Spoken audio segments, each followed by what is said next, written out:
Great. Well, thanks a lot. And like to introduce Dan Weeks of Revision Energy. He's going to be presenting on uh, climate change action for New Hampshire towns. Great. Well, good morning, or almost no longer morning. We're early afternoon here. It's very nice to see folks. I'm honored to present to you on what New Hampshire cities and towns can and are already doing to combat the climate crisis. And also just a little bit of a background on what we're actually facing, some of the latest data. I always welcome the chance to kind of refresh where we are in this challenge. So let me go ahead and share my screen. And hopefully this is showing up right. Climate action in New Hampshire. Great. Well, again, thank you so much for having us and for this chance to take at least your lunch hour here. I'm excited to talk about, again, the challenge that we face in New Hampshire and just a little bit of the global challenge around climate change, but then really focus on the solutions and ways in which we're already seeing New Hampshire municipalities show the way to a cleaner future. Just for a little bit of backstory, I'm here with Revision Energy, Director of Market Development. And our mission as an employee-owned B Corporation is to empower our community to overcome the environmental as well as the economic and social inequities that are caused by fossil fuels for this vision, which I'm sure we all share on this call, that our kids and grandkids can enjoy New England's clean air, water, and land just like we do. I'm proud to be here as one of almost 300 co-owners. More than half of our co-owners actually build our clean energy systems as electricians or apprentices on their way to being electricians. A bit over 10,000 systems installed so far. But I'll also confess, the reason that I welcome the chance to talk about these issues is because these three little guys who I get to invest a lot in, who I hope will live through the full 21st century on planet Earth, the path we're on is not a very good one. And so these guys remind me every morning why we've got to keep doing this work of addressing the climate crisis. So that sort of sets me up for the first part of the presentation. And I'm a little bit of a data nerd, so I hope you'll pardon me if I just breeze through a bunch of slides which give us the latest 2020 data on where we are in terms of what for me is the big why for this conversation, the climate crisis that we face. So think of this as sort of a moving picture show. I'll just move through a bunch of slides. Feel free to stop me if you have questions about what I'm showing. But I'm looking forward to spending, again, the bulk of the presentation talking about the more positive solutions. But little climate change 101, we've got that biggest power plant of them all, 93 million miles away, the sun, which provides all of the energy we need to live. The solar radiation comes in the form of light waves passing through Earth's atmosphere. And if there we go, we'll let that play real quick. As we know, a bunch of sunlight is absorbed. Most of it is absorbed into the Earth, which warms us.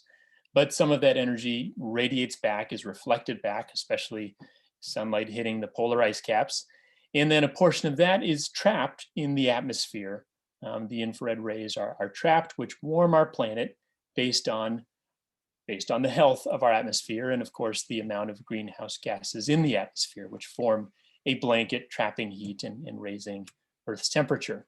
And we know that this changes in temperature have occurred within a modest degree over hundreds of thousands, indeed millions of years, but that in recent times, human activities, stuff like our whole industrial system, our agricultural system, transportation, the burning of fossil fuels one way or another, in the many, many different ways we do, is the primary cause of the rise in greenhouse gases and the warming of our planet. So just kind of where we are as of 2020. I'm sure a lot of this data is familiar to you, but doesn't hurt to do a little recap. So we've seen over 1.2 degrees Celsius or 2.16 degrees Fahrenheit rise already above the pre-industrial baseline around the turn of the last century. And we are already locked in to exceed to 1.5 degrees Celsius or about 3 degrees Fahrenheit based on emissions already in the atmosphere. Of course, we're fighting hard to keep it to about 1.5 degrees or at least 2 degrees. We know that this is a rapidly changing picture. where the warmest years on record have been within the last decade. Really, all 10 of the warmest years have occurred since the year 2000, with 2020 coming in actually tying as the warmest year on record as of December 31st. We know that warming summers, I'll look a little bit at summers and winters, but 2020 set records. All those yellow dots for the red rather are the hottest ever on record, including here in the Northeast in areas like the Upper Valley of New Hampshire and Southern New Hampshire, and then a bunch of other weather stations registered in the top 10 hottest summers last year. Winters, we've seen a particularly pronounced shift in New Hampshire winters where, and I just want to be able to see my screen here. I'm just gonna, pardon me 1 second. All right, so we've seen a pronounced rise in those lowest temperatures of the year just over my lifetime in the last quarter century of the last century of the 1900s, with significant rises. In fact, average winter temperatures have risen almost 6 degrees. This is Fahrenheit now, for the Concord weather station just since 1970. Another little diagram here going back to 1980 and then forward through this century. We're seeing the days below freezing. We used to count on over 200 days below freezing in New Hampshire. And now we are looking, as we move through this century, at closer to 100 days below freezing, which has a significant impact on wildlife as well as human health and our disease burden. Shifting to summers, we know that average summer temperatures have already risen significantly again over the last 40 to 50 years. And then those summer nights rising even faster than average daytime temperatures, meaning that our cooling load will rise and the likelihood of heat stress and uncomfortable evenings is also rising in a very significant way. Speaking of heat stress, we know that here in New Hampshire, these numbers are for New Hampshire only. It's per million people. We're a little bit over 1 million, so these numbers are pretty close to the actual data. Currently, around 50 people are dying from heat stress a year in New Hampshire, but as we move through this century, if we don't cut our emissions, that number will rise by a factor of 10 to over 500 people dying from heat stress. Likewise, the climate disasters, this is data across the United States, billion-dollar weather events. We've seen a significant uptick going back just to the 1980 period, from just a handful that you could count on one hand to at this point, we had 17 in 2020, which matched the number from the prior few years. And then the changes in our local environment. So there are a lot of different ways to measure the effects here in New Hampshire, but the mosquito days, which have higher temperatures between 50 and 95 degrees with humidity over 42%, 87 back in the 1980s, significant increase of about 15% in the 2010s and continuing to go up. Lyme disease, something my mom was recently diagnosed with. The reported cases have been around 15,000 over the last decade. The estimate on actual cases is 10 times that number, about 152,000, and the incidence has also been rising rapidly. And of course, ticks in particular have a devastating effect on our local moose population, that iconic New Hampshire animal. We've seen a 70% drop according to the 2018 numbers from UNH, looking for the most recent, among moose calves, a significant drop also among mature moose.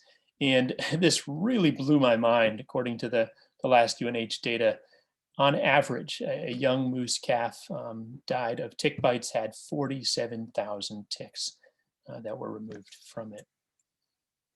And then carbon pollution. So looking across our economy, this is the national picture, but it's fairly similar here in New Hampshire. We know that around 30% each comes from the transportation and the electricity sector. Electricity is getting cleaner more rapidly than is transportation in New England, particularly because of our neighbors to the south and to the west, Mass and Vermont, which have been leading the way on clean generation. Transportation is still a very significant driver of carbon pollution, but also industry, commercial and residential buildings, and agriculture all contribute meaningful parts.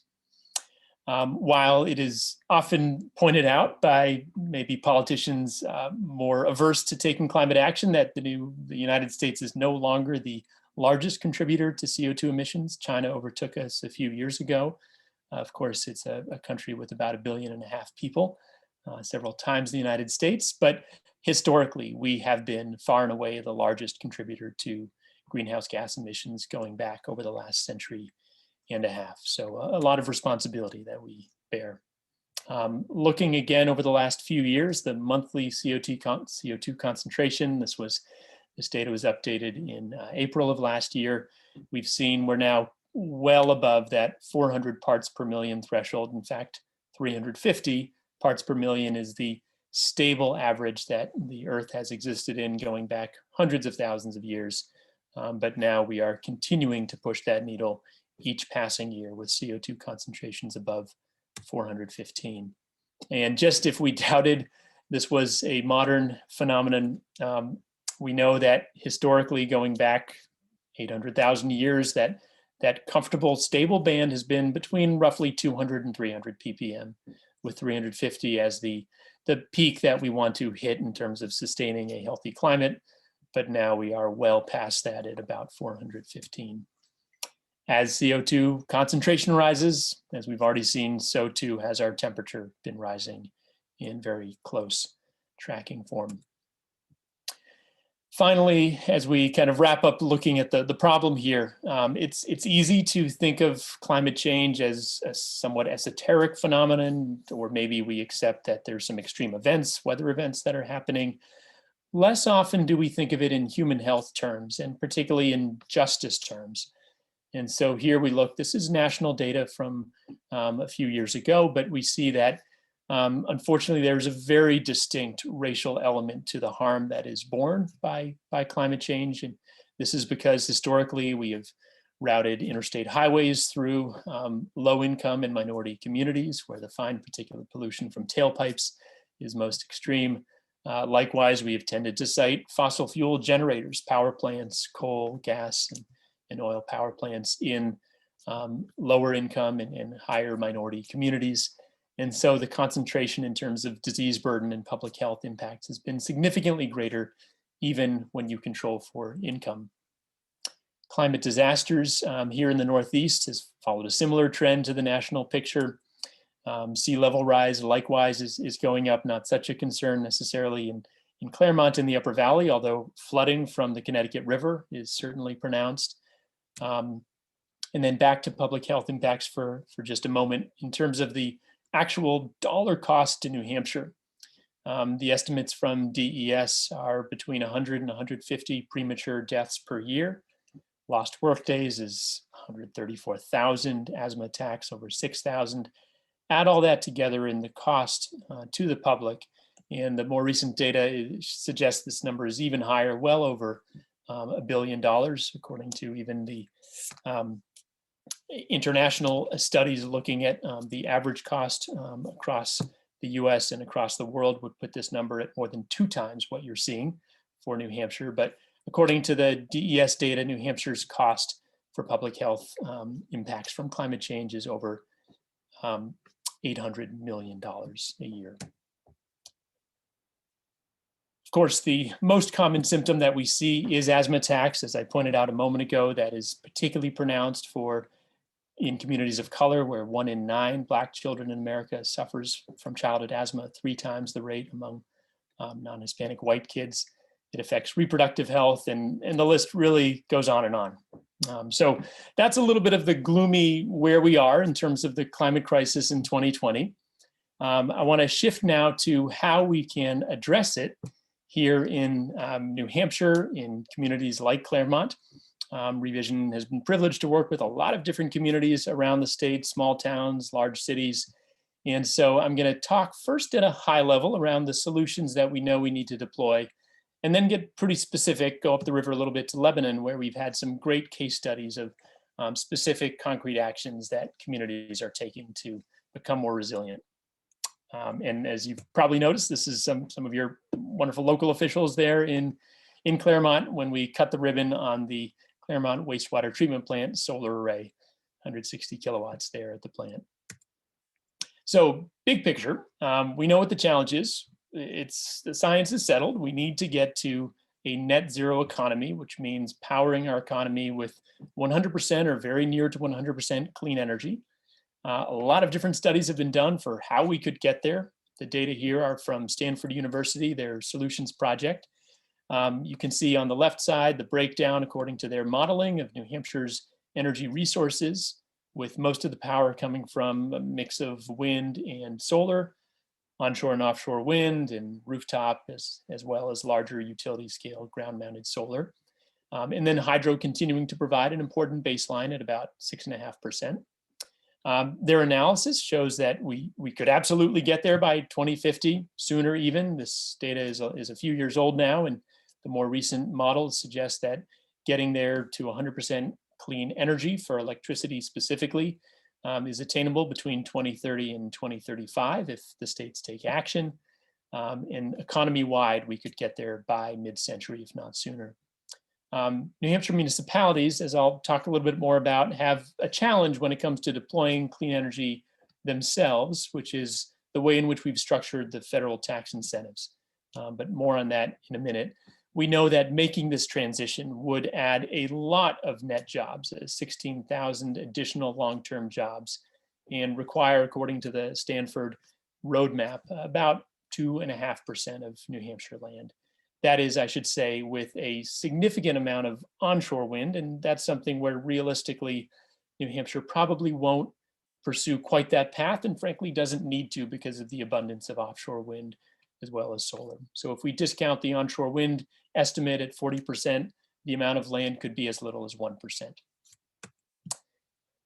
Fortunately, the trend in pricing, this is across those major technologies, wind, solar, and battery storage, has been very favorable with the cost. I'll show some more solar specific numbers, our expertise at Revision, coming down in terms of solar about 80% in the last decade, and significantly increased drop on the battery storage equation, which is going to help us deploy these intermittent resources at scale. Already, we're seeing significant deployment of these technologies. The black dots there are battery systems, utility scale battery.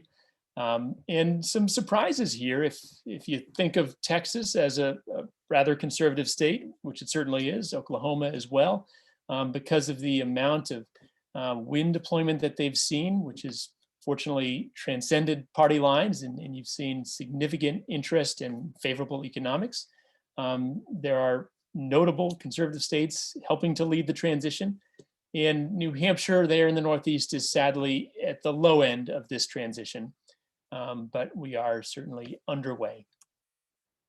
So we know that wind will be an important part of the equation. This is New Hampshire's most recent onshore wind farm, a little bit south of you all in Antrim, near where I grew up in the Monadnock area. We have only a small handful of wind farms. The largest, and forgive me, this is actually not Antrim, but Plymouth. Some of you may be familiar driving up the interstate there through Plymouth. You can see off to the west this wind farm along one of the ridge lines. But Plymouth and Antrim are the two moderately sized wind farms in New Hampshire. Others are in development, but moving slowly. Whereas offshore wind, the first one off the United States coast here, off Block Island, deployed just a few years ago, and we're now in the final stages for the Cape Wind project, a very substantial 800 megawatt project, and pretty astonishing. If you've looked at any of the studies done on the wind resource we see in the Gulf of Maine, it's actually one of the best resources in the world for offshore wind, given incredibly sustained, particularly winter peaking wind speeds, which can help to carry New England through cold winters as we transition to electrification in terms of our heating needs. Hydro, as I noted, will continue to be an important baseline in New Hampshire, roughly 6.5% of electricity where it is today, continuing into the future. But obviously, there aren't really new rivers to, to explore or to dam because of the significant environmental impacts. So we see that continuing as a baseline, but not changing really from where it is today. And then solar is where we have significant opportunity to scale up from New Hampshire's current solar penetration at less than 1%. The latest numbers are just under 0.8% of electricity coming from solar in New Hampshire, to where our neighbors are down in Mass at 18% or Vermont at 14%. And I see a hand is up. Yeah, please.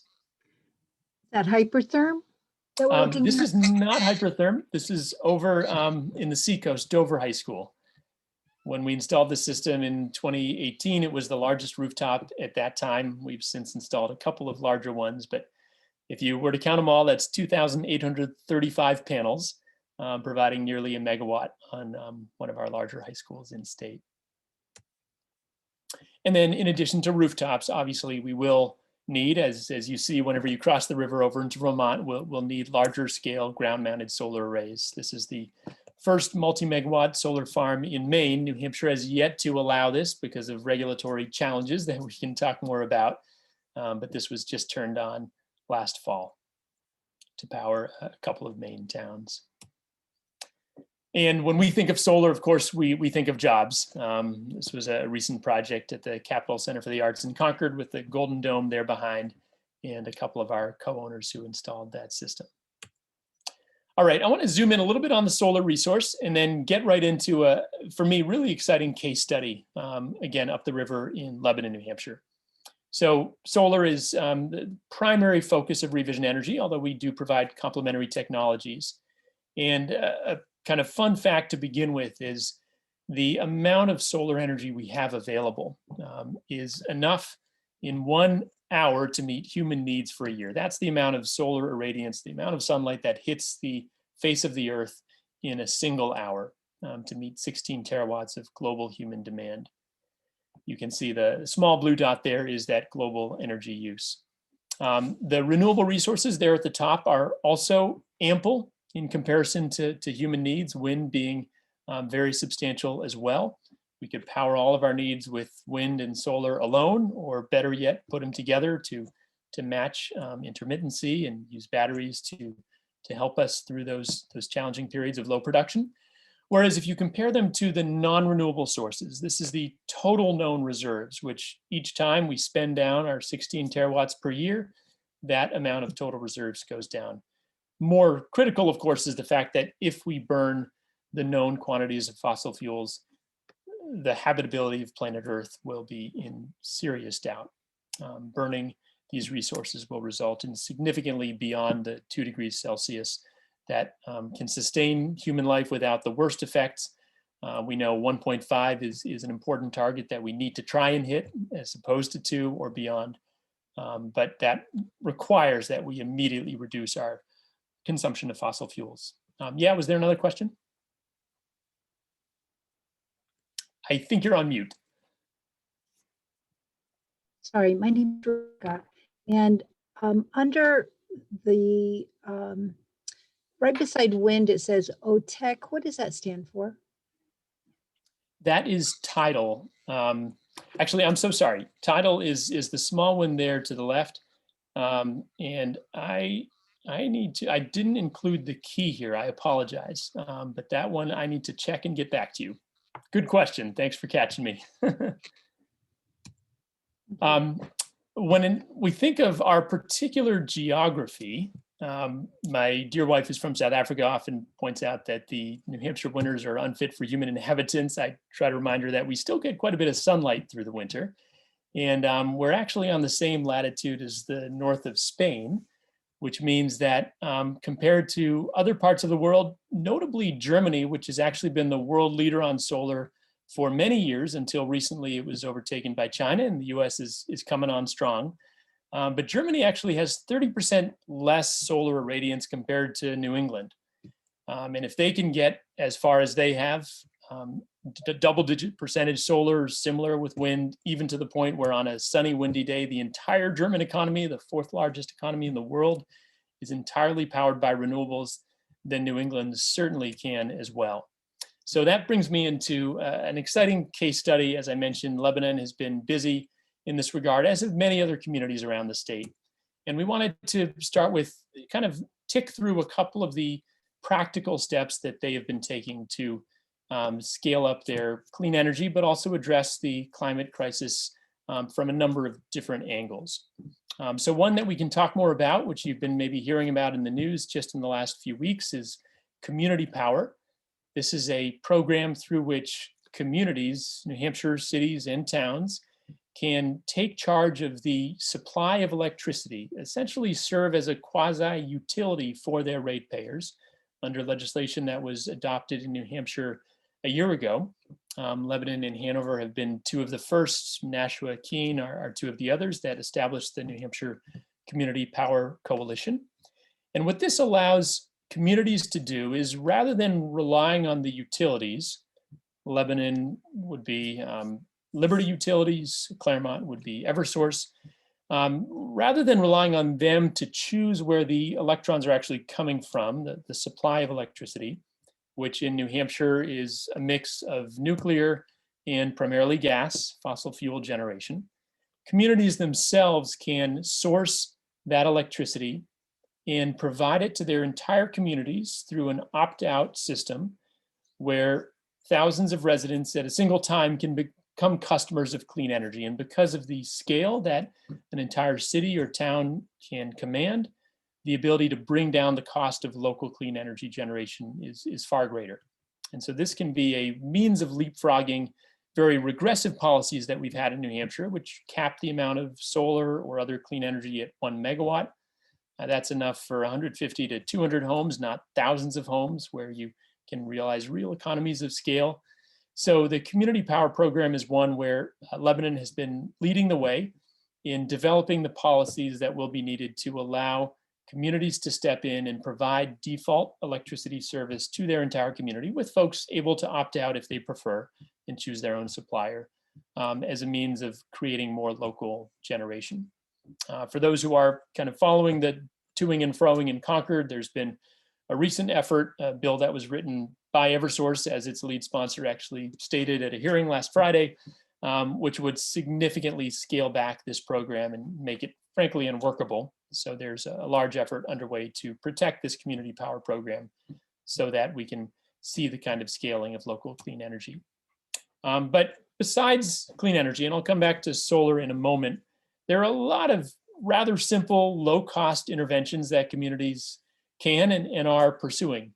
So in Lebanon, one example of this is reducing their landfill waste through their Refill Not Landfill campaign, and signing up a bunch of local businesses, coffee shops, diners, et cetera, to offer a discount or a lower price, some sort of incentive for reusing that coffee mug or other refillable materials to reduce landfill pollution. In a similar vein, Lebanon has a pretty cool municipal composting program. We've seen these take off in some other communities as well in the Seacoast. Sometimes it's led by the municipality, as in the case of Lebanon. Other times you've got local entrepreneurs who are creating these recycling programs, distributing boxes, and then every week on a given morning, collecting those boxes and bringing to centralized recycling programs, using that food waste for local agriculture. We know that the methane emitted from recycling from food scraps that go into landfills, as much as 40% of the food that's produced is wasted, according to the estimates here in the United States. That's a significant source of methane emissions, a potent greenhouse gas. So these types of programs can be quite effective locally. The city also recently announced an LED streetlight conversion program. A lot of communities have done this. I'm based here in Nashua, which did this a few years ago. And the savings from these more efficient lighting systems are just remarkable. An 80% reduction in cost savings when you account for both the reduced amount of the lower wattage to get the same amount of light output, but also the lower operational costs from having to switch out conventional lighting because of the long lifespan, 15 to 20 years for typical LEDs compared to 5 years for conventional streetlights. And this, of course, doesn't only apply in the case of outdoor streetlights and other outdoor lighting, but internally as well. The city and many others around New Hampshire, as well as businesses and nonprofits, have been doing internal lighting conversions, which have a similar typically 80% reduction in cost and power consumption. And then I do want to zoom in a little bit on the city's leadership around solar. Claremont, of course, has been busy in that regard as well, doing their wastewater treatment plant, and I know looking at other possibilities. But Lebanon took a big step forward just a year and a bit ago when they completed 8 solar arrays on 8 different municipal buildings. And just for fun, I can click through here to their webpage and we can just take a quick look in real time at their production. This is a page on the city website. And you can see here, for instance, their public works garage. Haven't checked it lately, so hopefully it's not too snow covered this morning. It is a pitched roof, so the snow does shed. So not so much during the most snowy days, but today looks like definitely putting out power, and it will cycle through some different statistics on the total production going back over different periods of time, but you can see lifetime energy, 266,000 kilowatt hours or 266 megawatt hours of power. Dan, we can't see your. Oh no, it didn't flip over, did it? All right. Sorry about that. You're probably still just seeing the presentation screen. I don't know. Maybe it'll let me now. I'll have to try resharing. You lost my screen, right? Let's try this one more time.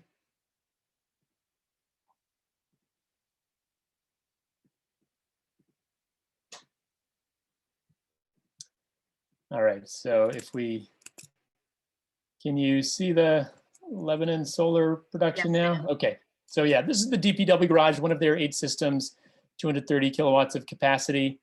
You can see production today has been moving upward, which is good. There is still some snow on that roof, I know, but their lifetime energy is pretty significant at 266 megawatt hours so far, with CO2 emissions reduction of 412 pounds of carbon pollution.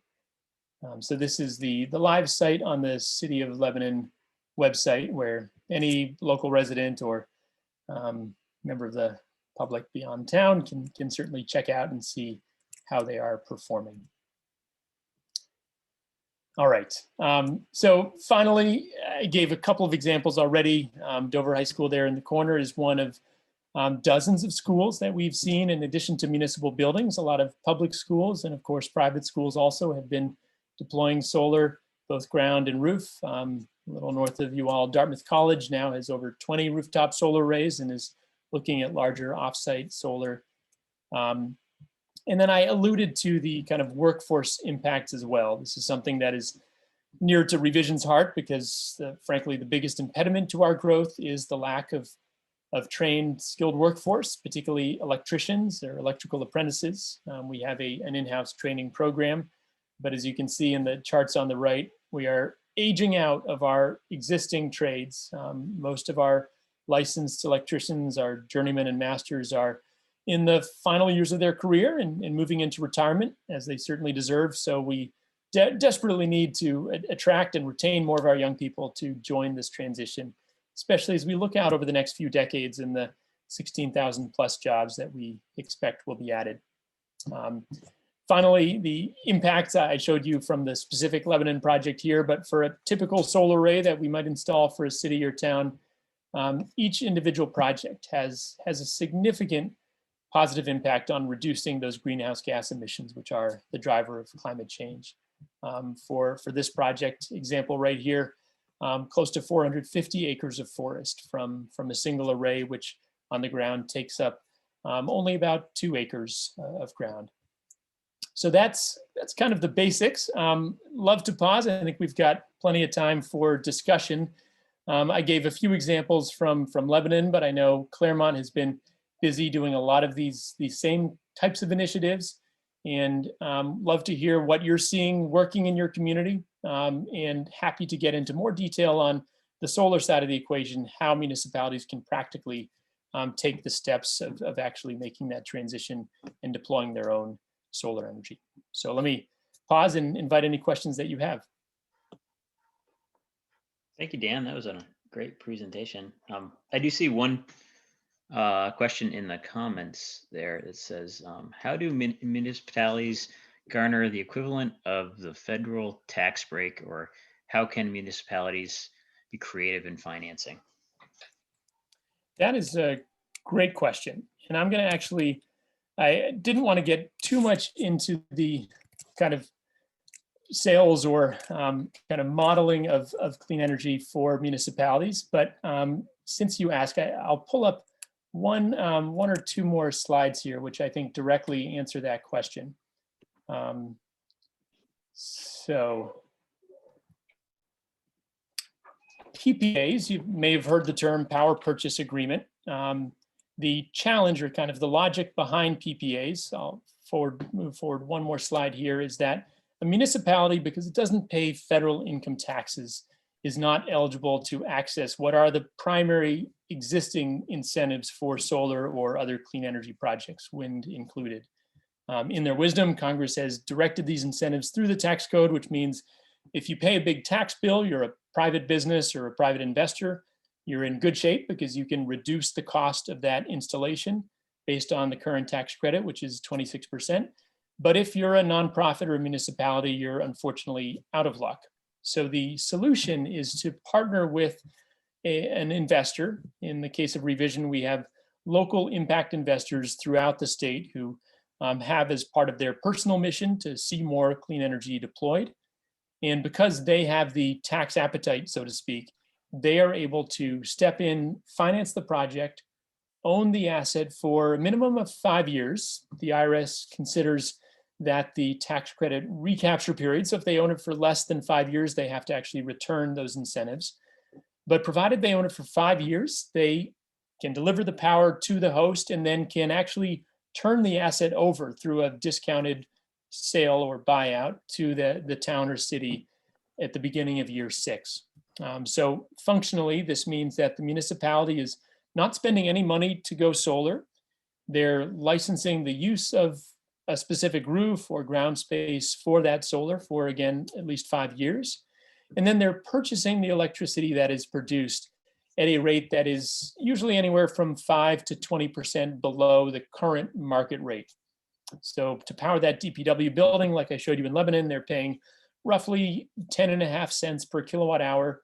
Their solar PPA rate comes in at around 9.5 cents per kilowatt hour. So they're saving roughly 10% for each unit of electricity that they get from their roof. When there's a bunch of snow on the roof, they're just drawing in the same grid power like they used to do. But whenever solar is producing, initially it's powering the building behind the meter, and then any excess generation is just going out to the grid.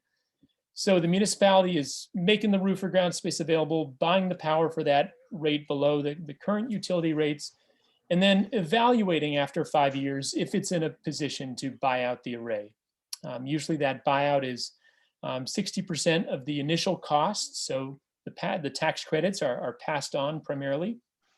And if they do buy it, they of course own their own power. And that's when, to give you an example here, that the savings are most pronounced. So this is a pretty typical cash flow model that we see for a New Hampshire municipality, roughly 300 kilowatts in this example. In the upper left there, the light blue line is if they're staying in that power purchase agreement for the full duration of the system life. In that case, the savings are rather modest because they're just getting that 10% off the grid price of electricity.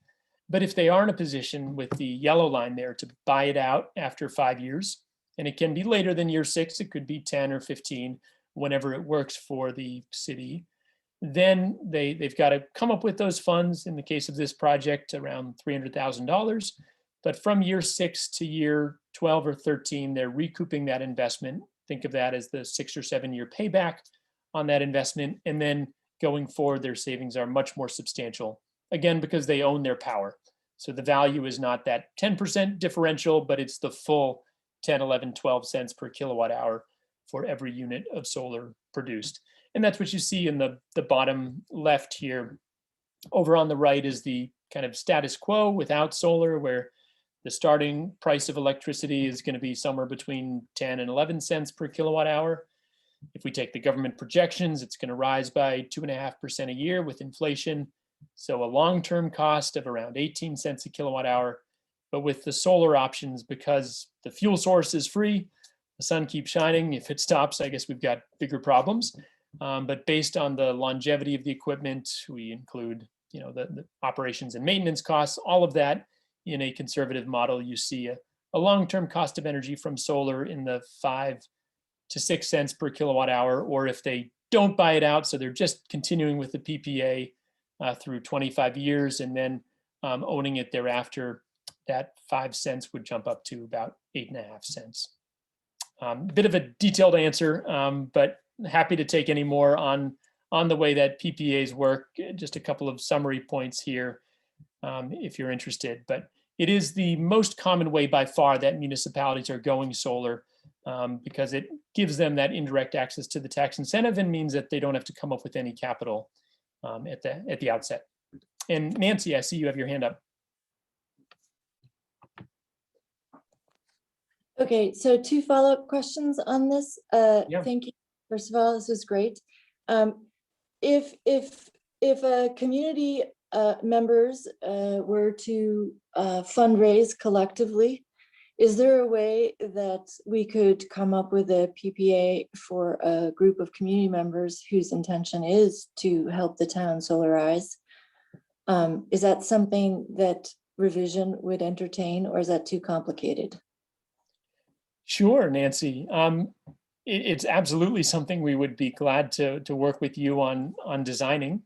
I think a couple of questions would be, obviously, siting the array, and we need the available roof or ground space. Also, we look to site arrays at existing load centers. So a large treatment plant is ideal, because if you use that power behind the meter, you get the full retail value of that electricity. Whereas if you are exporting that power, then you have to take the lower net metering value. So those are some of the questions, but I think to the nub of it, if there are local citizens wanting to help make this happen, their fundraising can result in a lower buyout after 5 years, or it can be an energy prepayment where the PPA rate comes down as well.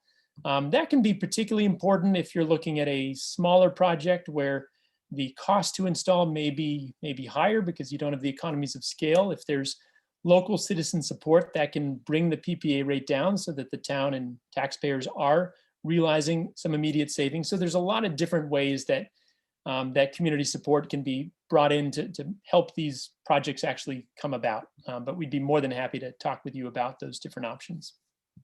Okay, so in your last example of a 300 kilowatt system, that I think I heard you say the buyout was 300,000 at 6 years, or 300,000 at day one? So that would be at 6 years. Okay, and you can see the dark blue line here is the if you go way over to the left, year 0, that's the initial install cost at roughly 700,000 in this case. Okay, that helps get a sense of scale. Okay, the next question is, can you, so in Cornish, we ran a Solarize campaign, getting many households together. Is there a possibility of doing that with municipalities? So in other words, Cornish and Claremont and Plainfield all put forward several opportunities, either roof solar or somewhat small scale, less than 5 acre arrays. Is there some way that we could sort of cost share that, like lower the cost because we're working together with projects, or is that again too complicated? Thank you, Nancy, and really appreciate how you're thinking about that. In principle, yes, it is. The kinds of costs that the soft costs that can add up for a given project have to do with individual decision making, with the legal and finance review, things like that. So that is something we would just have to kind of explore further with you. And if, for example, a collection of small towns or towns and cities in the Upper Valley was determined to go forward and was comfortable using the same form contract, and most of the time, the cities we work with are very comfortable with the contract. We've used it with dozens of different municipalities in the past. It was developed by the National Renewable Energy Labs.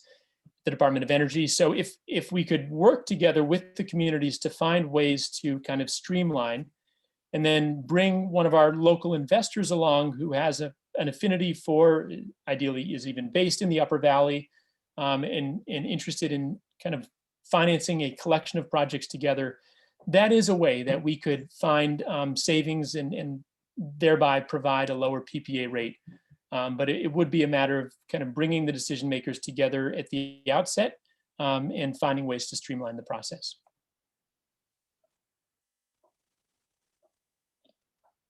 I guess, and can I ask one more question? Please.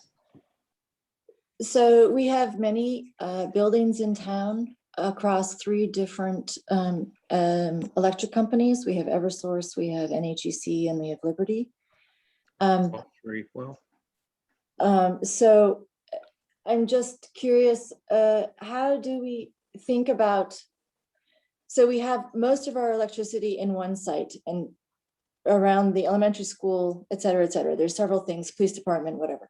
Is there a way, when you're talking about net metering versus getting the prime rate, sorry, this is taking too long.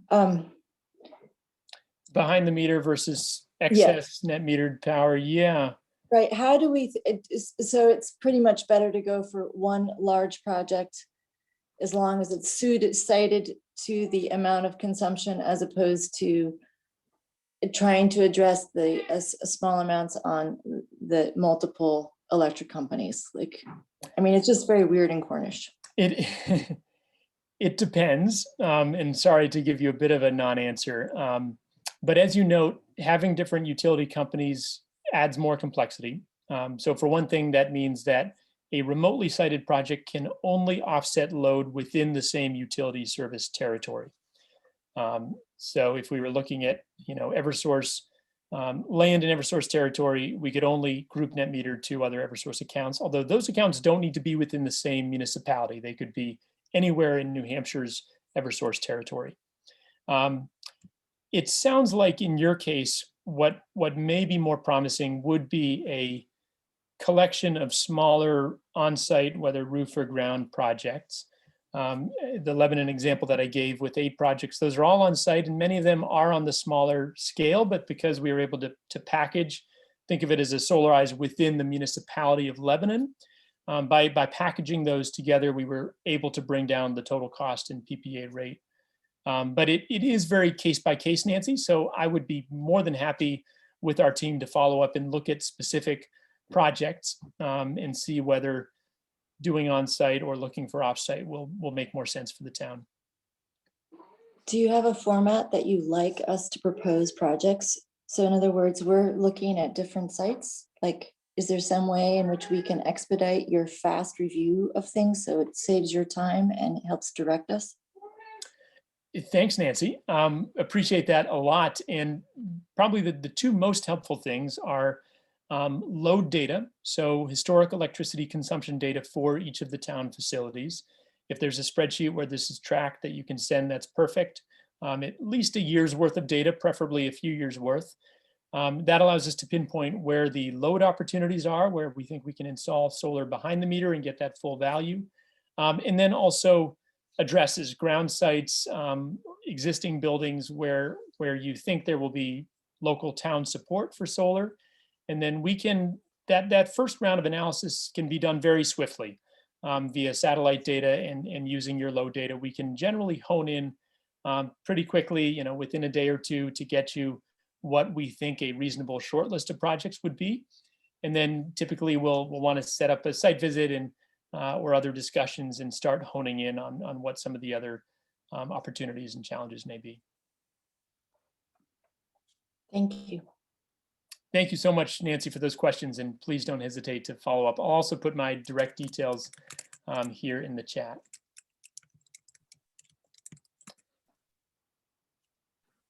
I did see a question from Victor in the chat. PC gave a grant for the Claremont wastewater treatment plant solar array. Are there any grants available now? So that's correct. We have had modest grants through the New Hampshire Renewable Energy Fund. At the time of the Claremont WWT project, Those grants were much more generous, up to $150,000 at a rate of 40 cents per watt. That was 160 kilowatts. So that grant was somewhere on the order of $60,000, $70,000. I don't remember the exact amount. 48,000. Oh, thank you, Victor. So we have unfortunately seen them come down, and that may have actually been step 2 of their reductions. We're now at reduction phase 3, where the cap is unfortunately, it went from 150 to 50, and now it's all the way down to 10,000. Wow. So we do still have grants available, but at a much lower level, unfortunately. So that makes those types of projects a bit more challenging. On the upside, we are continuing to see, for one, electricity rates continue to trend upward, particularly on the delivery portion, even if the supply portion has come down in the last year based on lower energy demand. And we're seeing more and more investors interested in financing these types of projects. So the cost of capital has come down a bit as well, as has the cost of solar technology. I showed you that graph for the different technologies. Solar alone, the panels that we installed at the wastewater treatment plant, I think those were 355 watt, 72 cell panels. We're now actually all the way up to 475 watt panels in the same 72 cell format. That's how quickly we're seeing the efficiency of the technology improve. So that also means we can get more power in the same area, but also the cost of that power comes down a bit. So while we've lost out significantly in the amount of state grant money available, we do see some factors helping us continue make these projects financeable for cities. In Cornish's scenario at the fairgrounds, can they not net meter, if you will, but if that one array on, say, the soccer field or the baseball field, can it power several different ones without the school, some of the other things, without getting the transport cost or behind the meter? That's exactly right, Victor. So we've built a number of these remotely sited projects which offset load elsewhere, so long as that load is within the same utility service territory. And there are a couple of ways to make this as viable as possible in New Hampshire's more challenged regulatory environment.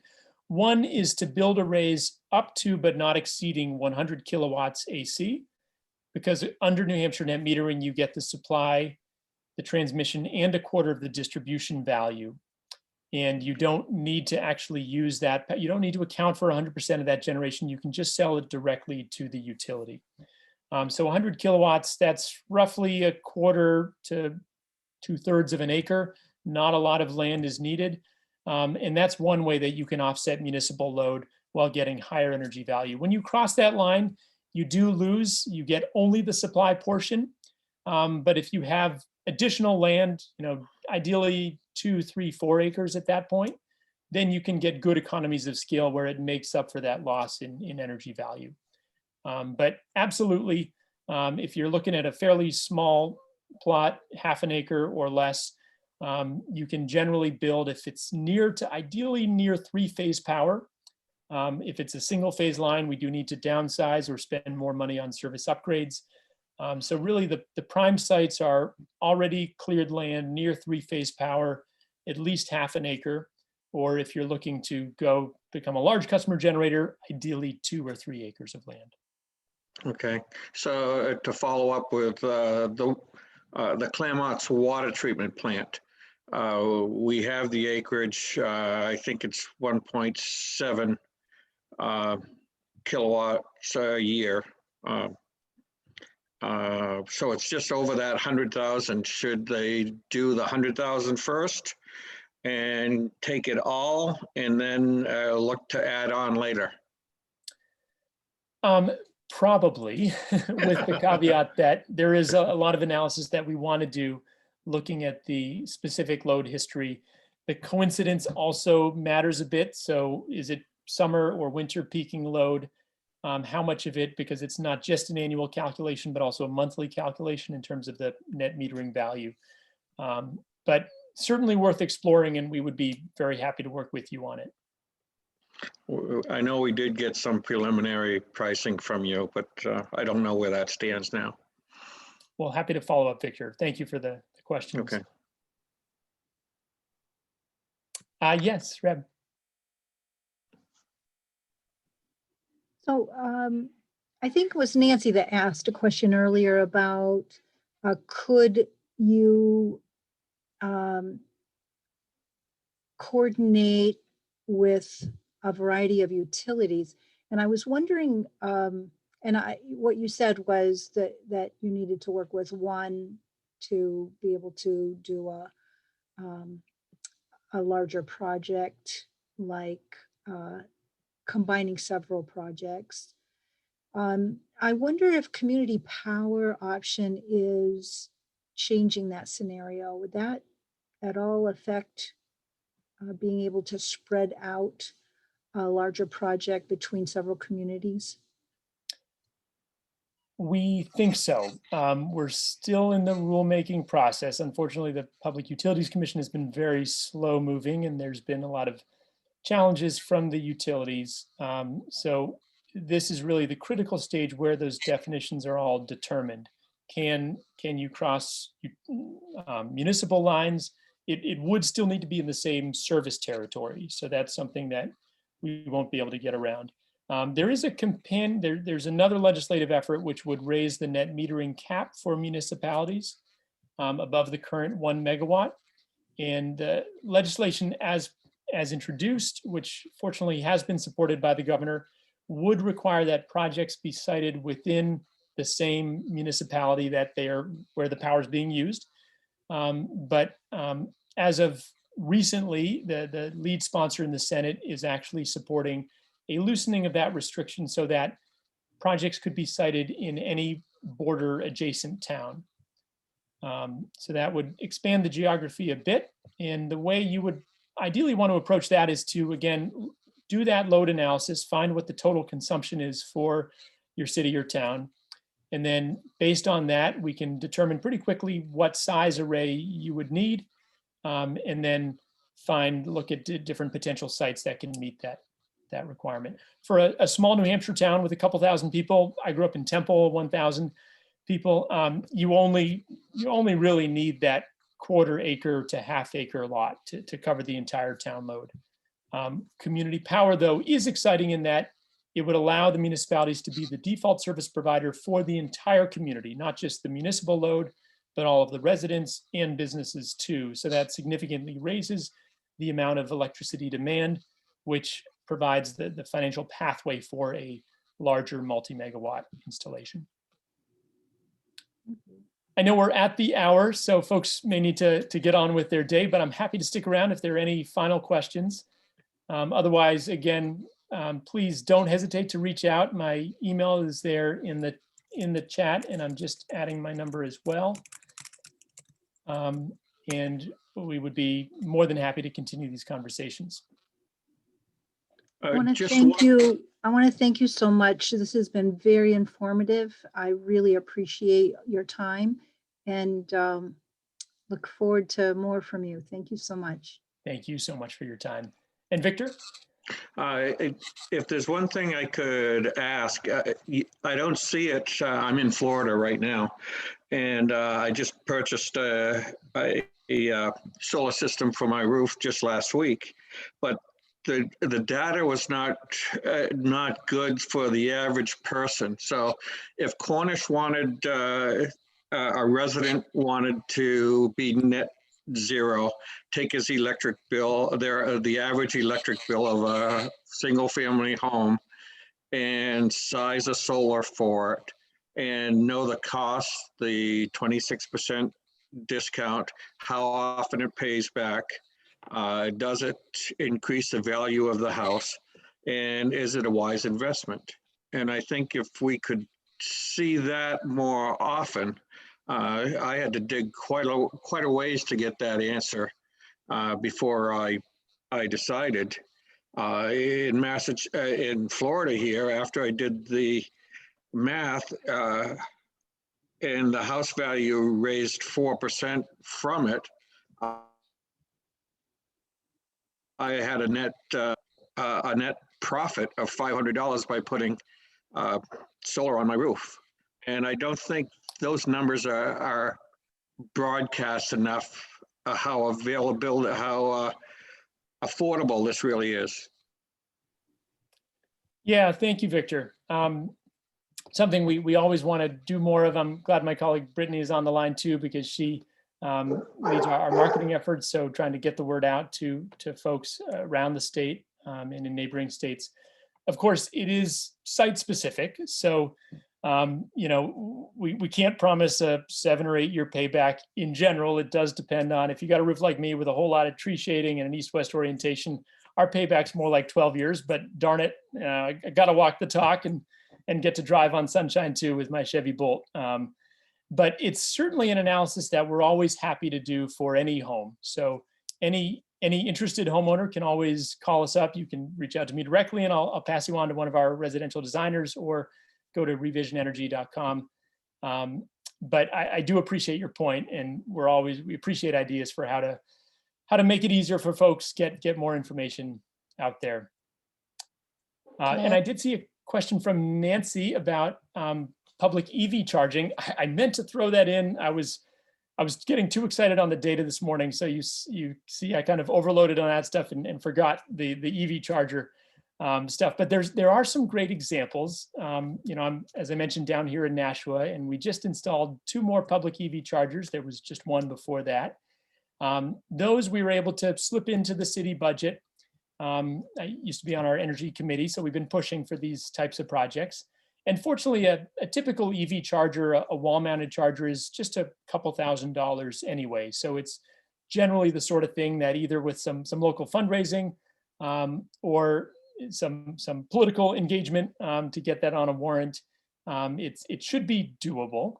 Of course, when you're looking at chargers that aren't wall mounted, where you got to do all the trenching and the bollards and fun stuff like that, the cost does go up. So if you're wanting to get something in fast, I'd recommend looking, you know, at the town library or town offices, some space where there's parking spaces pretty near to a wall with a building that has power in it, of course. That's a nice, easy way to get EV chargers installed, and we're happy to work with you on that, or just recommend good products and you can have a local electrician wire it as well. It's certainly not rocket science. Can I interject? Yeah. What I'm suggesting is one of the $50,000 high-speed EV chargers. Yes. The town's surplus electricity then becomes high value, and it actually becomes an income stream for the town. Is it, like, when you look at them, they seem like they're pretty simple infrastructure. It's not like you need a person manning it. You don't need, you know, and I'm just wondering, are municipalities thinking about that? Because one of the things we're thinking about is, in one of our zones, we have a roof that will probably produce way more than that zone needs, but we want to anticipate moving towards electrification of those buildings.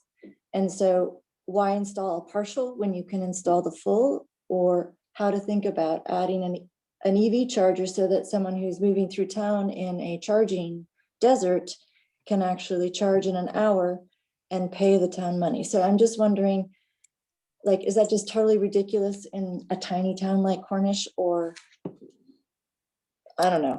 It's a great question, Nancy. So New Hampshire is way behind on high-speed charging infrastructure. I took a road trip up to Ottawa in my Bolt and had to map it all out. Once I got out of New Hampshire, I was fine because Vermont has good coverage, and then Ontario has great coverage. So the problem is absolutely right, as you say. Deployment, unfortunately, for high-speed chargers, the amount of electrical infrastructure is very substantial. And until the PUC comes out with an EV charging tariff, which it's working on, but unfortunately they move awfully slowly at the PUC, the amount of demand charges that are incurred for high-speed charging basically kills the economics of these high-speed chargers. Totally different story if you're talking a level 2 where you can get 20 or so miles of charge in an hour of charging. But with high-speed charging, it does require utility cooperation, a new tariff from the PUC, and frankly, state or federal monies. And I am very hopeful, Probably not in the center of Cornish, but certainly along 89, where we do have a significant gap in charging infrastructure along one of the nearby rest areas. Certainly in the Upper Valley, Lebanon would be a logical location. There is better charging infrastructure just across the river in Vermont, as I mentioned, but we are seeing President Biden has announced his 100,000 charger initiative. Revision was fortunate to host the new Transportation Secretary, Pete Buttigieg, who's very focused on deploying that infrastructure and the money to finance it. And New Hampshire has been sitting for, gosh, 3 years now on several $1 million in settlement monies from the Volkswagen emissions scandal settlement, which we're way behind our neighboring states in actually deploying. Revision has installed a number of these high-speed chargers in Maine now and in Mass. Vermont has, like I said, been doing so for years. So it's coming, not fast enough, but because of the amount of infrastructure costs, I don't see it as something that a small town can viably pursue. But please do join us in pressuring, through your elected officials. Frankly, it's the governor's office, his Office of Strategic Initiatives, that is sitting on the money that really needs to deploy it. So if they hear from more citizens, maybe that money will finally get spent this year. This is awesome. Can I ask one more question? Sure. Yeah, I'll go as long as you want. If folks have to hop off, that's fine too. But I certainly love talking about this stuff. Okay, so I think I heard you say earlier that municipalities could work together. So in other words, on one end, we have Eversource, and on the other end, we have Liberty, and in the middle, we have NHEC. And so like on the Liberty end, we have several sites we think would be good, but we have very little draw. And I think I heard you say that maybe we could get Plainfield, for example, to somehow use it, like the municipalities could work together in order to use the site in Cornish, but to get the prime rate for Cornish and Plainfield. Or on the other hand, like, I think I'm excited to meet the Claremont people here, but like they have that reservoir right at the end of 120 and Winter Street, which is on 3-phase, which is right on the edge of our side. And maybe we could somehow collaborate with Claremont in order for them to make the installation on their reservoir, but maybe we could help by purchasing some of their energy. Like, I guess what I'm trying to get at is, I think I heard you said municipalities can work together to pay their bills on different properties. And could you talk a little bit more about that? Because I couldn't understand it. Yeah, absolutely, Nancy. So the basic program under which we provide these services is New Hampshire's Group Net Metering Statute, PUC regulations 900, there are 900 rules. And under this program, if you install, so I've alluded to the 100 kilowatt threshold, roughly half an acre if it's on the ground. If you install below 100 kilowatts AC, then you don't actually need to participate in group net metering. You have the right under New Hampshire PUC 900 rules to just sell all that power. The utility has to pay you for it, whatever you're not using on site. And then you can do kind of your own accounting. If the array, if a quarter of the power is used on site and the remaining 3/4 are excess generation, then if it's an initiative of, or if it's on town-owned land, then it's very appropriate to consider that town generation offsetting your other town loads. And we can work with you to analyze what those loads are and how many solar panels you would ultimately need to account for that. So again, a smaller site, particularly if you don't have 3-phase power nearby, we're going to definitely keep it below, not exceed 100 kilowatts. And in that case, you don't actually need to go through the administrative rigmarole of forming a group, undertaking group net metering. You can just produce that power, sell it, and take it as revenue to the host of that project. If you're crossing that line, and again, because of the economies of scale and the regulatory impacts, we generally don't recommend going from 100 to 120 kilowatts, but rather if you've got the land for 200 or 300 kilowatts, then it's going to make sense to go beyond that 100 kilowatt small customer generator threshold. So if you have a site, here we're talking at least an acre, preferably 2 or 3 acres, where you can accommodate that larger array. and where you have three-phase power. And the quick and easy way to determine that is just to drive down the street and do you see the three lines at the top of the utility pole or just the one? So usually you've got the the T at the top with three lines running across, three-phase power. Otherwise, with a single line, we can generally only accommodate about 50 kilowatts of solar on a single phase service. There's some exceptions, but we're spending a lot more on the actual service in that case. Needless to say, if you've got that acre or a couple of acres and the three-phase power, then you are required to account for 100% of that generation. And it can be any type of user, municipal, but also commercial or even residential, within the utility service territory. So that's where we would look with, go back with Victor and the Claremont team, look at the water site, which maybe Victor, you can advise right off the bat here, which utility territory is that in? That's an Eversource, That's Eversource. and they've been very good to work with. Great. And Nancy, I know part of Cornish is in Eversource territory. Do you know if the town buildings are in Eversource, or are those in? We have a Liberty or- small fraction of town electricity on Eversource, but we're also looking to electrify, vehicles and heating. And so that would increase, but we have to figure out cart and horse on that, but Yeah, somewhat gradual process. Yeah. So in that case, we would be looking, if there was a site in the area in Eversource territory where we could accommodate, 200, 300, 400 kilowatts or more.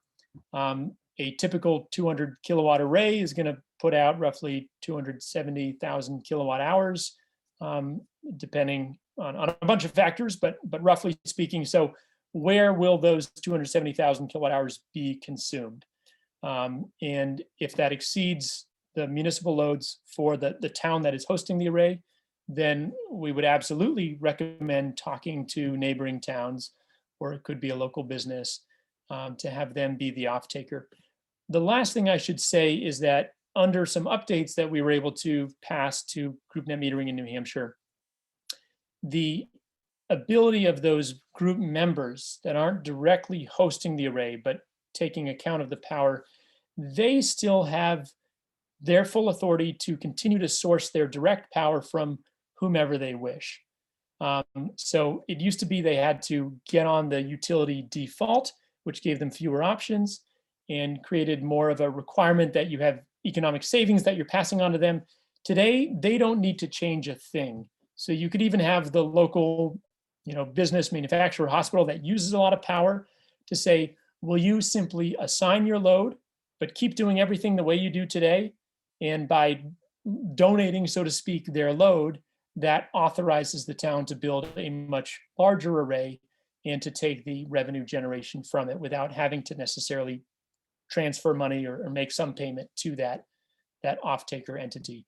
I know this gets a bit into the weeds. Again, happy to do any follow-ups if that's helpful. But I think that the key point here is there are a lot of different options. The kind of key questions are, do you have suitable land or large roof spaces? And not just kind of the ground space, but also the proximity to three-phase power. Unfortunately, so many of the projects that small towns are eager to pursue just don't have the power infrastructure. Gradually, it's getting upgraded, but that is a multi-year process. So at this stage, we do need to limit to those sites that have the existing infrastructure. Any final questions? I have Have one you? more. Go ahead. No, Victor, go. Sorry, you're Claremont. No, I've been looking at, Claremont has, we redid all of our streetlights and we saved a lot of money. But we didn't do them all. We did 1,007 in the Eversource territory, but we have 9 in the New Hampshire co-op territory. And we are finding that it was very close. Well, the last time I looked at it was a year ago. Putting in solar lights with batteries in those 9 spots and getting off of an EEC cost altogether, because their costs are extremely high for streetlights, and extremely high for base membership. It's almost $30 a month just to own a meter in that. And that was the big deterrent in that territory. Have you done anything with solar lights?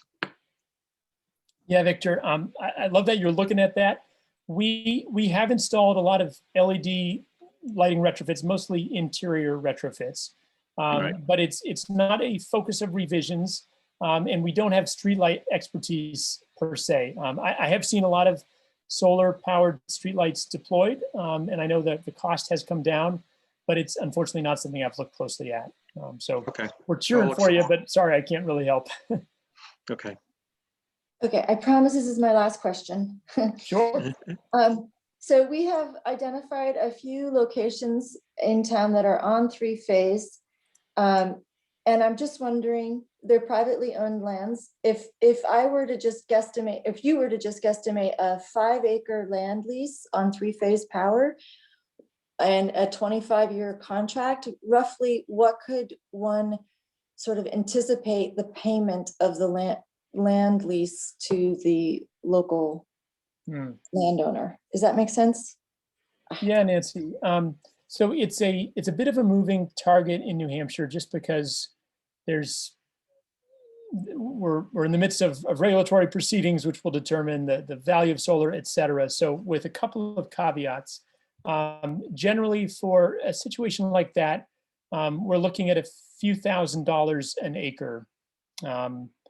It can be as low as 1,000 or 2,000 in really ideal circumstances. It could be a bit higher, but it's not going to be a windfall, not tens of thousands of dollars for a site like that, just given New Hampshire's economics. But if some of the changes that we're working on in Concord do move through, I don't think they will in the current administration, but certainly in future years, we will. I think we're not too far behind. It's really a when, not an if. We will follow the pathway that Vermont and Mass have created, where at that point, the value per acre will be significantly greater. So definitely worth having those conversations, identifying land. And if a local landowner is open and has some mission alignment where they're interested in making land available to benefit the town and take a modest payment, then by all means, we'd love to do the design and analysis with them. But if they're really looking to get a significant payments, that's not quite where we are in New Hampshire. But I just want to clarify, $1,000 to $2,000 an acre per year over the life of the array. That is what we're currently seeing. Yes. Thank you, thank you, thank you. Yeah. Thanks. Any last questions?